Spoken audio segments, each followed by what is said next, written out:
Sono circa le 17 del 21 febbraio 2020. Luca Zaia si trova nei nostri studi per registrare un'intervista con il direttore di Media Nord-Est, Luigi Baccialli. Il clima è già preoccupato, a livello nazionale si parla del paziente numero 1 di Codogno. L'emergenza preme, ma è ancora indecifrabile. È in questo momento che il presidente riceve la telefonata che mai avrebbe voluto ricevere. Ci sono i primi casi veneti nel piccolo comune di Vo.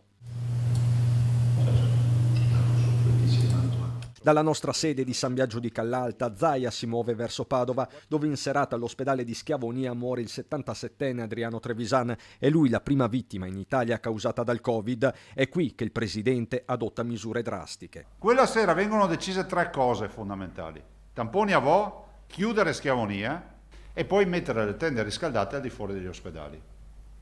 Furono 3 azioni ipercriticate, furono 3 azioni per nulla comprese in quelle ore, furono scelte non facili. Le mascherine che non ci sono, i respiratori acquistati in un mercato ormai al collasso, la macchina sanitaria che reagisce, cartina di tornasole e l'altissimo numero di tamponi somministrati per lo screening. In 2 anni sono stati oltre 27 milioni tra molecolari e fai da te, 4 milioni e mezzo i veneti coinvolti. Ovvero il 93,2% dei veneti ha avuto almeno un test.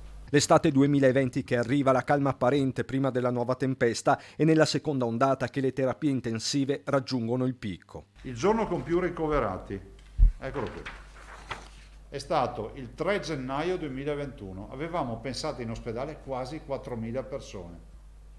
Questa è la storia di una tragedia.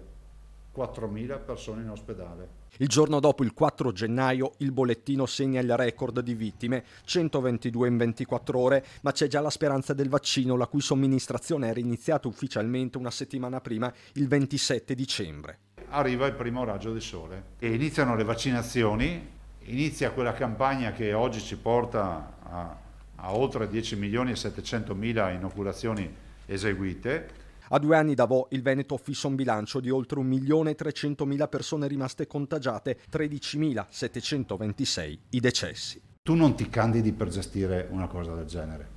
È come quando mio nonno mi raccontava della guerra. Quando tu vivi la guerra, non percepisci la guerra com'è. Te ne rendi conto dopo che sei stato in guerra.